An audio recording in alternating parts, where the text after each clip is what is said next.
Tonight, fatal boat accident.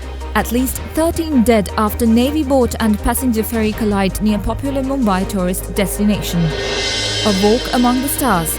Shenzhou 19 crew completes record-breaking spacewalk, spending 9 hours in space. Heroic rescue. Injured researcher trapped in cave for 75 hours rescued in northern Italy. And Tassie Town Joy. Christmas display in Tasmanian town of Marava, a treat for young and old. All that and more as World News Tonight starts right now.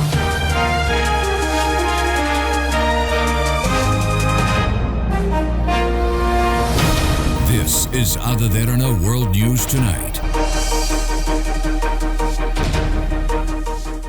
A very good evening and welcome to World News Tonight. We're bringing you key stories across the globe for this Thursday, and we begin today in neighbouring India.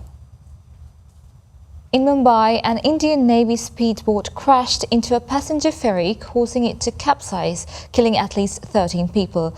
According to the Times of India, the ferry had some 110 people on board, 20 of which were children, and the Navy boat had 6 on board. A combined rescue effort by the Indian Coast Guard, Navy and Marine Police has rescued 101 passengers. Maharashtra State Chief Minister said that the passenger boat named Neel Kamal was heading to Elephanta Island from Mumbai's Gateway of India when the crash took place. The Indian Navy stated that its craft lost control due to an engine malfunction while undertaking engine trials in Mumbai harbour. Russian authorities say a suspect is under arrest in the bombing that killed a general and has confessed to the killing. Ukraine's security force claimed responsibility for the assassination. This is the man accused of the stunning assassination of a Russian general outside his Moscow apartment, named by Russian state media as 29-year-old Akhmat Kabanov from Uzbekistan. Moscow investigators say he confessed to being recruited by Ukraine with an offer of $100,000 and safe passage to a European country. The bomb, hidden on a scooter, had been given to him, investigators say. When we reached the site today, there was still blood in the snow, surrounded by broken apartment windows, a killing in plain sight. Lieutenant General Igor Kirillov and his assistant were killed. A Ukrainian security source, Ukraine's security services carried out the killing. 24 hours earlier, Ukraine had charged Kirillov with using banned chemical weapons against Ukraine, an allegation denied by Russia. Now the brazen assassination has brought the Ukraine war to Moscow's doorstep. 2 Chinese astronauts from the Shenzhou 19 space flight completed a 9-hour and 6-minute spacewalk, setting a new record for the world's longest spacewalk. Now, according to China's manned space agency, Kai Zhuzhe and Song Lingdong, working from the Tiangong space station, completed their mission's first extravehicular activity, better known as a spacewalk, at 9:57 p.m. Beijing time on Tuesday. The 9-hour, 6-minute spacewalk broke the previous record of 8 hours and 56 minutes set in 2001 by American astronauts James Voss and Susan Helms. The Shenzhou 19 mission, which included China's first female space engineer, will continue with a series of scientific and technical experiments in its 6-month mission aboard the Tiangong space station. For the 20th straight year, the UN General Assembly has adopted a resolution on human rights in North Korea, condemning its systematic and widespread human rights violations. The UN General Assembly on Tuesday adopted a resolution condemning North Korea's systematic and widespread human rights violations. And this year's adoption marked the 20th straight year that the UN General Assembly has done so. This year's resolution emphasized the need for the international community to address the human rights situation in North Korea in a unified manner, while expressing concerns over the regime's declaration that the pursuit of reunification with South Korea had ended. The resolution also requests the UN General Assembly's president to hold a high-level meeting to hear testimony from members of civil society and various experts to address the human rights violations and abuses in North Korea. It also included repeated calls for North Korea to end practices and laws that suppress freedom of thought, expression, and religion. And as they have each year, North Korea responded to the passage of the resolution, referring to the regime with anger. North Korea's ambassador to the UN, Kim Sung, said that the North condemns in the strongest terms and totally rejects the draft resolution submitted by the European Union. He called it a grave politically motivated provocation aimed at violating the dignity and sovereignty of its state. Kim also called the resolution nothing but a political plot and an anti-North Korean confrontational document that was completely fabricated with falsehood and distorted information by hostile forces. The UN General Assembly has adopted the resolution on North Korean human rights annually since 2005 to shed light on the regime's human rights violations and to renew calls for Pyongyang to tackle the issue. However, no progress has been made as the resolution is not legally binding under international law. Many parts of Mayotte remain inaccessible due to debris on the road. 4 days after the French island was devastated by Cyclone Chido, emergency services are in a battle against time to clear the way to aid those who are still trapped. Clearing the roads. It's the first challenge emergency services encounter when they are deployed. Here, a team of gendarmes moves a tree trunk blocking their passage. As emergency teams from metropolitan France fan out on the island, they encounter roads like this, blocked by vegetation. Before helping those who are trapped, their priority is to clear road crossings. The National Police contributes to the effort. Several days after the catastrophe, many are left to fend for themselves. It's the case here in this neighborhood. Residents lost everything after the cyclone, including water and electricity. But they didn't wait for aid to arrive to start rebuilding. This spirit of cooperation between residents will have to endure for many on the island. It will take days for aid to arrive in the most isolated zones of the archipelago. We'll take a short commercial break now. More world news on the other side.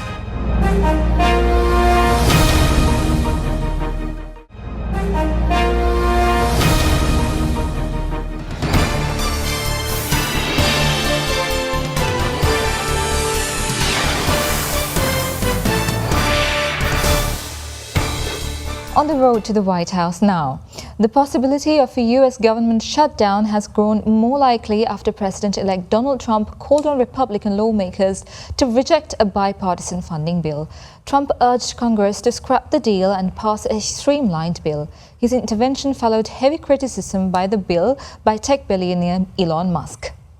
After a relentless pressure campaign from billionaire Elon Musk, Washington is now barreling towards a possible government shutdown just days before Christmas. Musk calling a shutdown infinitely better than passing a horrible bill, threatening that any lawmaker who supports it deserves to be voted out. The bipartisan deal that would keep the government up and running for 3 months was brokered by Republican House Speaker Mike Johnson. But this morning, Musk, who President-elect Donald Trump has tapped to lead a new department on government efficiency, posting on X, "This spending bill is a crime." The bill would fund the government through mid-March. Among other things, it includes $100 billion in disaster relief and billions more in assistance for farmers. But Musk says it's also bloated with wasteful spending. If Congress doesn't pass the bill by Saturday and the government shuts down, millions of federal workers could head into the holidays without paychecks. Some will be furloughed, others asked to work without pay. That includes some members of the military and other critical government workers like TSA agents and air traffic controllers, just as the holiday travel craze begins.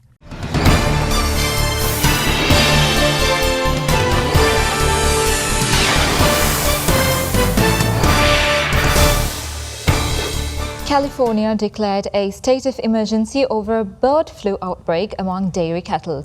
The governor's move will streamline and expedite the state's response to the virus. It came as the Centers for Disease Control and Prevention confirmed the first severe human case in the U.S. California's state of emergency tonight will give public health officials more resources and people to fight the bird flu virus that spread from animals to humans and made dozens of farm workers sick. This year alone, tens of millions of birds have been killed in America from exposure to the avian virus, and 61 people have already gotten sick, half of them in California. But tonight is the first time authorities are reporting that an American is seriously sick. They're only sharing that the sick patient, now hospitalized, lives in Louisiana, is over 65, had underlying medical conditions, and caught the virus from sick and dead birds in their backyard and not on a farm. Most of the human cases have come from the disease spreading to cows, chickens, and turkeys, and then to farm workers who worked with the sick animals. It's one of the reasons why the price of eggs is up more than 37% since last year. A 32-year-old woman is recovering in an Italian hospital after being trapped underground for 3 days following a fall while exploring an Italian cave. The speleologist or cave scientist fell at least 13 feet during her expedition. This is the moment Ottavia Piana emerged from the cave system that had been her prison for 75 hours. The 32-year-old speleologist, that's a cave scientist, fell at least 13 feet while exploring part of a cave on Saturday. Piana suffered injuries to her ribs, spine, and knee, as well as a facial fracture, trapping her in an uncharted part of the cave. Adding insult to injury, it's actually the second time in the last 2 years that Piana has gotten trapped in that same cave, the Abisso Bueno Fonteno cave network in northern Italy. The first requiring a rescue that took 40 hours. Rescuers using explosive charges to clear obstacles and even devising a communication system to talk to the stranded spelunker, as normal radio doesn't work in the cave. Nearly 2.5 miles from the cave's entrance, they finally reach her, securing her to a stretcher and beginning the harrowing hours-long journey back out of the cave. The team working in shifts to carry the stretcher up through the treacherous cave system, stopping every 90 minutes to assess Piana's condition. The whole ordeal captivating the people of Italy, reminiscent of other high-profile cave rescues in recent years, like the 2023 rescue of American Mark Dickey after he fell ill while spelunking in a deep cave in Turkey. That process taking 9 days. And who could forget 2018, when 12 players and the coach of a boys' soccer team in Thailand became stuck after the cave they were exploring flooded. The rescue operation becoming a worldwide sensation and tragically claiming the life of one diver.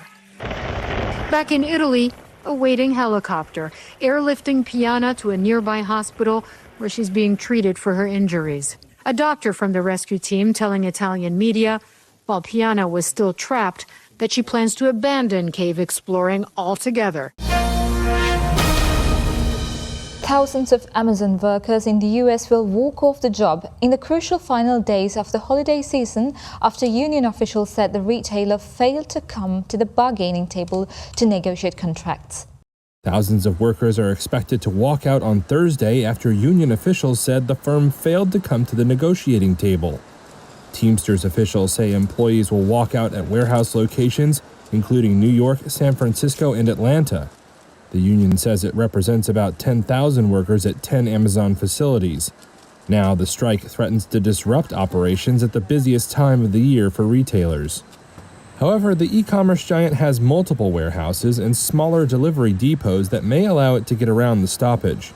Amazon didn't immediately respond to a request for comment on the strike. The union had given it a deadline of Sunday to begin negotiations, and workers had already voted to authorize a walkout. Teamsters officials said they would also be putting up picket lines at hundreds of Amazon sites nationwide. The US Supreme Court decided to hear a bid by TikTok and its China-based parent company ByteDance to block a law intended to force a sale of the short video app or face a ban on national security grounds.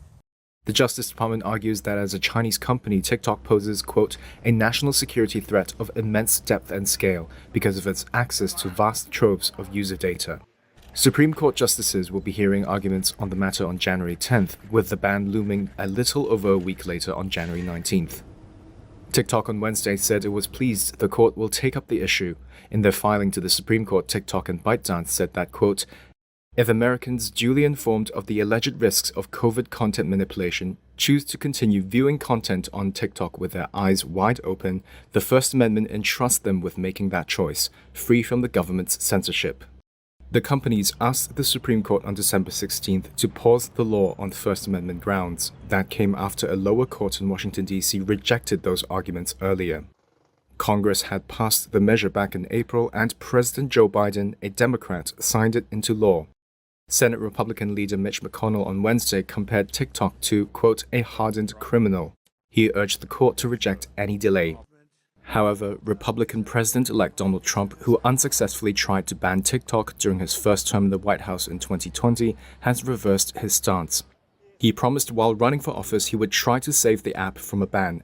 In a press briefing Monday, he said, Trump takes office on January 20th, the day after the TikTok deadline. Let's go for a short commercial break now. More world news on the other side.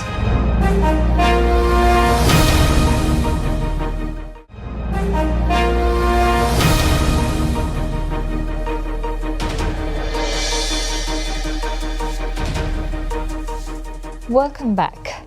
What if AI could help better identify when a patient has had a stroke and whether it can be treated effectively? Here's what you need to know about this new AI technology. Researchers from 3 leading hospitals hope to utilise new software to do exactly that.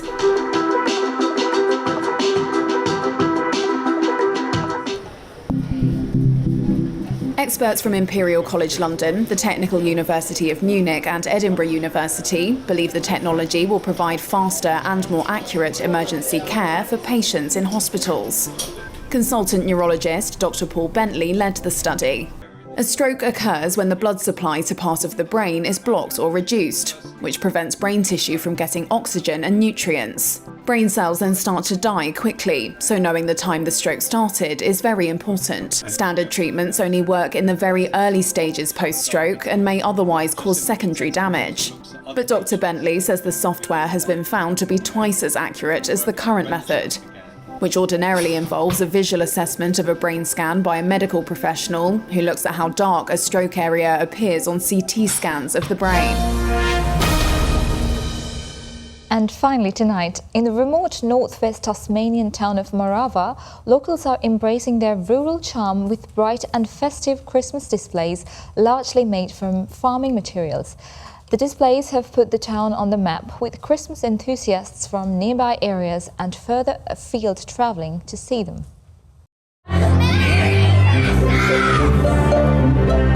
Hay bales, old farm equipment, and a dash of creativity. Rain, hail or shine, this tiny rural community celebrates its holidays country style.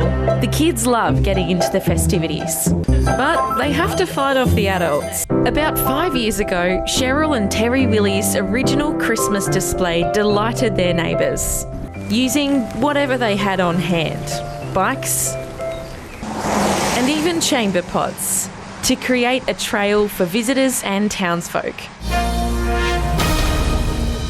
And with that, we wrap up today's bulletin. We'll be back with the latest updates from around the world tomorrow. Until then, stay tuned as we've got Sanuvi Mudannaike joining you next on the Nightly Business Report. Thank you for watching and have a good night.